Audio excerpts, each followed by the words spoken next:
have one final question to you. So I'm glad you raised it. I have one final question for you, Prime Minister.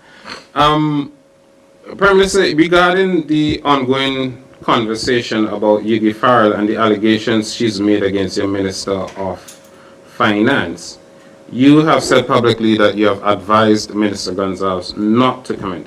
Can you please help us to understand then what are the reasons why you yourself are commenting on the discussion?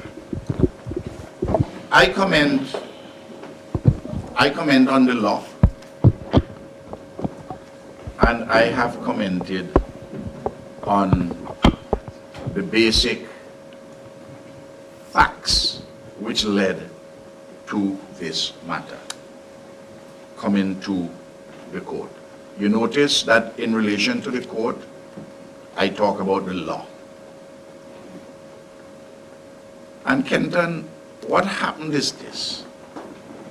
This matter took off when you published a story about what transpired in the courthouse. It was a new story which had one important inaccuracy, because there are some inaccuracies could be neither here nor there, but one important inaccuracy that you said it took place at Prospect. Prime Minister, I can tell you I reported the facts from the court. I was there. I was there. A lot of people commenting, but of all the people commenting, I was in court. Okay, but you're saying that you were mistaken because of what was said in the court. Exactly. I reported faithfully what transpired in court. But I'm saying that what took place at the office of the wife of Camilo. And I further presented information which is germane. I did not know until Wednesday morning, for this happened, the incident happened the week before, that it was the Honorable Attorney General who asked Karen to write a report and make a complaint. And it is he who, he was at office, and it is he who asked the police guard there to detain the young lady in question and to ask for police to come from the barracks to take her to the barracks. And what was sent to the police was, as I've been informed, Karen's statement as to what happened and the quote-unquote blackmail letter which demanded $50,000 and which was among, and the letter says it's a blackmail. So this is a blackmail. I want $50,000 and this is where you drop off the money. You know, this is where you drop it off. Otherwise I'm going to say A, B, C, and D. These are the things I'm going to say. All sort of nonsense. You know, I mean, anybody who reads that blackmail letter without more will say that the author of that letter is a little deranged. Without more. That's the strongest that I've spoken on this matter thus far. But I said, what happened afterwards with the police and the court? Why are they trying to make Karen and her husband Camilo? They did nothing wrong. And in fact, given Kenton other things which transpired before, you with great respect should have found out the legal context, and you could have, wait, just bear with me, you could have put a context. Prime Minister, wait, now just hold on. What is the basis on which a reporter goes to court? There is an arraignment, there's a presentation of facts. Just bear with me. And I go and dig, what am I supposed to do? Just bear with me, just bear with me. You're excellent at providing context.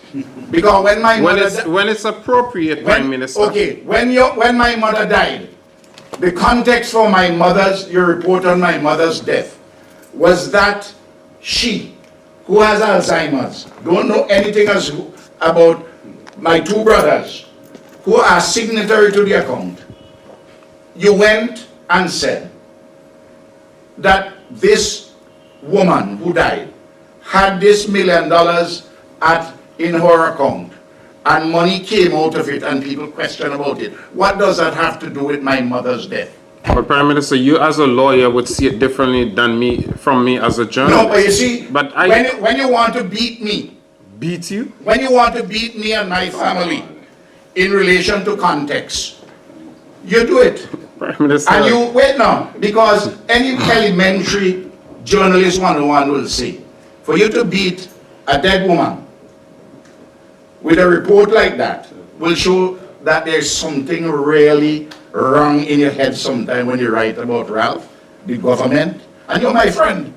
And you must cleanse yourself of it. Prime Minister, you must cleanse yourself I do of it. appreciate all of the lessons that I get from everybody about journalism and whether I'm a journalist and all of that, including the one I'm getting from you today. Yeah, well, I think you're a journalist. As far as I'm concerned, I think you're a journalist.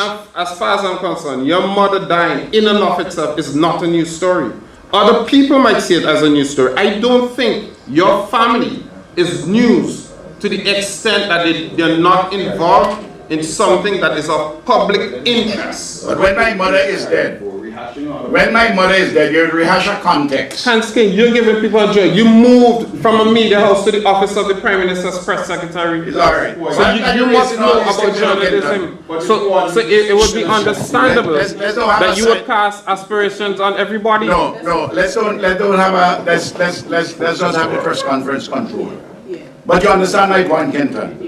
I understand what you're saying, but I represent a point of view. You know, it's really interesting that you would cast these aspersions. There are people out there who cast aspersions and say, I'm doing public relations for Camilo.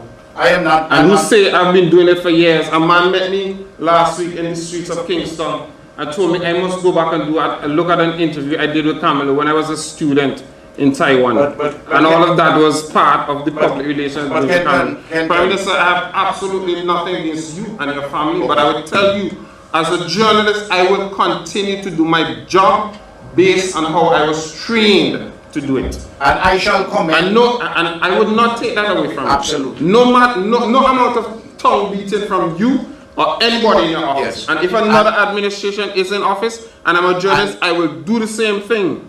But I would say that persons who are listening to this conversation will conclude that when it suits any agenda of Kenton, he will put context, and when it does not, he would not. So you really expected me as a journalist? I went to court. No. Everything that was presented in it's court. all right. Are there any further questions? Nothing was said about any blackmail letter. If that was said to the court, I would have reported it. And like I said to everybody, nobody has shown me where I did not accurately report what was presented in court. Let me ask you this question, my brother. Did you know that this lady had been sent for psychiatric examination before? I have no information whatsoever on Yugi Farrell. And even if she had been sent for psychiatric evaluation, I just asked you. If it didn't come out in court, I don't get it. Prime Minister, your government blundered this whole issue. I've said it publicly. My government blundered? Yes. But this is where I don't understand. There's an independent judiciary. For you to say that. Prime Minister, I'm not talking about the court. I'm talking about the public discussion. That's what I'm talking about. People have a legitimate right to comment on what takes place in court. People would always talk about it. And that's why I said you're right with me, advice coming not to speak about it. But where have we blundered? You didn't hear the conversations that your spokesperson had on radio? Where have we blundered? The blundering began last week, Monday morning on Hot 97 when Sam Gonsalves called in.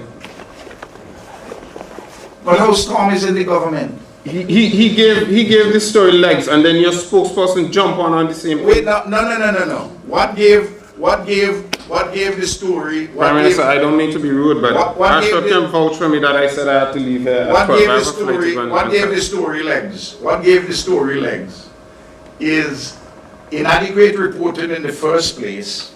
Wait now, and then hysteria by some persons I didn't even know that Storm called in. I didn't even know that Storm called in.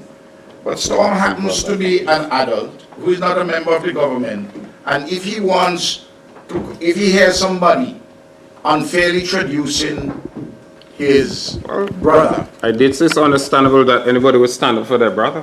You know, I don't fault him for that. Yeah, but you haven't answered what has Camilo and Karen done wrong in this matter. Did I say they did anything wrong? No. Oh. Because You know, in my private conversations about this and in my public conversations, all who ask my personal opinion, I said, this is a matter between Camilo, the young lady, and to the extent that the allegations that, because of the allegations that the young lady has made for Camilo and his wife and his family, if he's a member of the church, he probably has some explanation to do to them. If anybody had asked my personal opinion as a professional on that. You're making an insinuation.